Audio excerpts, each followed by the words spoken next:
దేవుని పరిశుద్ధ నామానికి మహిమ కలుగును కాక.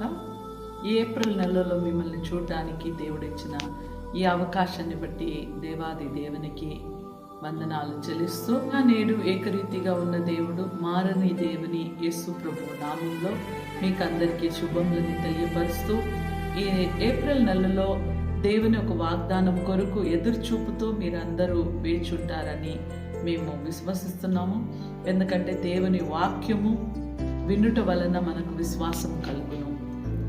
ఈ 40 రోజులు ఉపవాసంతో దేవుని సన్నిధిలో ప్రార్థన చేస్తూ కొనసాగుతూ ఉన్న సమయంలో మన వాక్యాన్ని ధ్యానిస్తునేటప్పుడు యేసు ప్రభు 40 రోజులు ఉపవాసం ఉండేటప్పుడు ఆయన ఉపవాసం ముగించి ఆ శిఖరము పైన నుండి ఆయన దిగి వస్తునేటప్పుడు మొట్టమొదటిగా అపవాదిని దర్శించినాడు అని లేఖనం సెలవిస్తున్నది.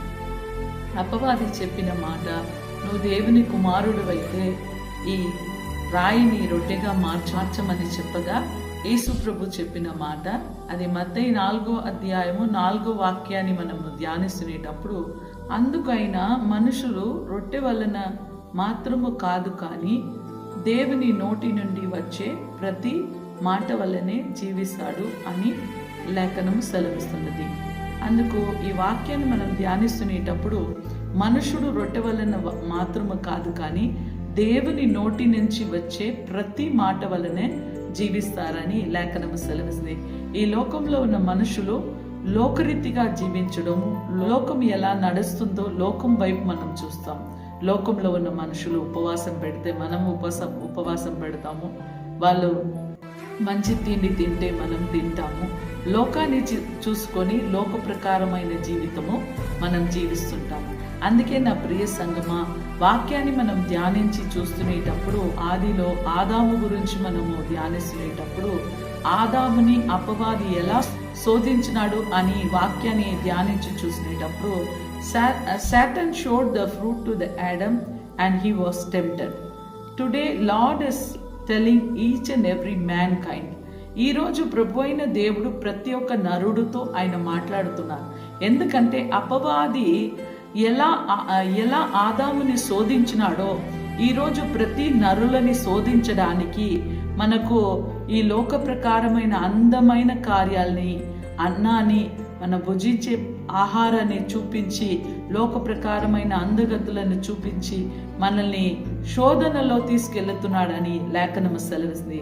అదే విధాన్ని బట్టి మనం ధ్యానిస్తునేటప్పుడు చూడండి, ఒక పండు ఏ పండు అయితే దేవుడు తినొద్దు అని చెప్పినారో సాతాను పోయి ఆదాముని అవ్వని శోధనలో తీసుకువెళ్ళినాడు. ఎందుకంటే వాళ్ళిద్దరూ శోధనలో పడిపోయినారని లేఖనం సెలవిస్తుంది. ఈ రోజున ప్రియ సంగమా, మన జీవితంలో కూడా ఏదైతే మనం చేయకూడదో, ఏదైతే దేవునికి ఇష్టం లేని కార్యాలు ఉన్నదో ఆ కార్యాల్ని మనం చేసి దేవుని నామాన్ని దూషించి దేవుని మాటకు విధేయత కలగకుండా దేవునికి లోబడకుండా మనం జీవిస్తున్నాం.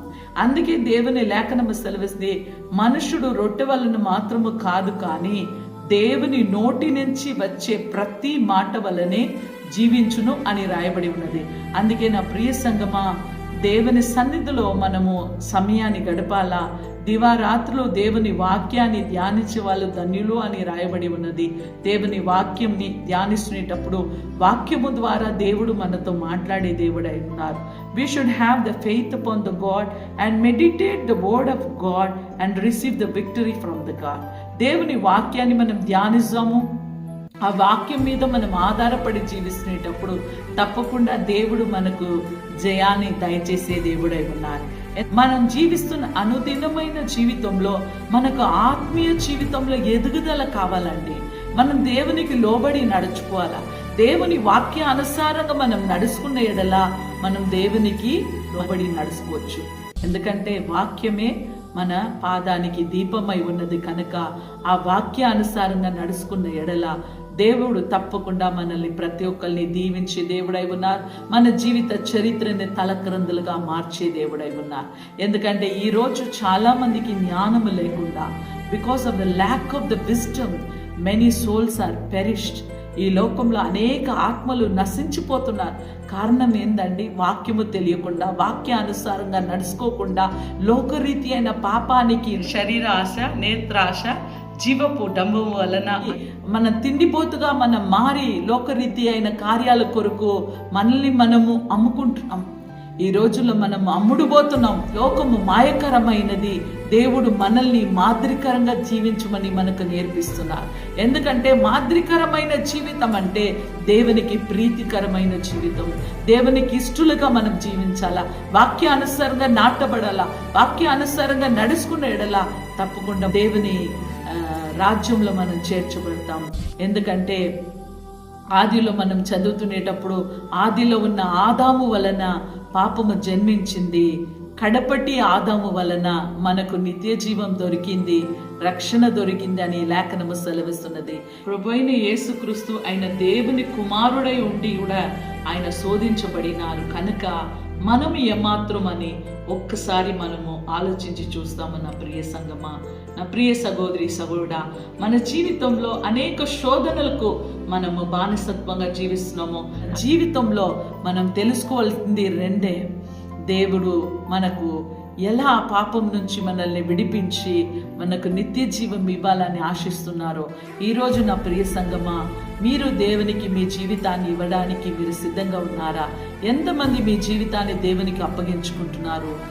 ఈ నెల, ఈ నూతన నెల, ఈ ఏప్రిల్ నెలలో మనల్ని మనం తగ్గించుకొని దేవుని నామాన్ని హెచ్చిస్తాము. మనల్ని మనం తగ్గించుకొని మన జీవితాన్ని దేవునికి అప్పగిద్దాము.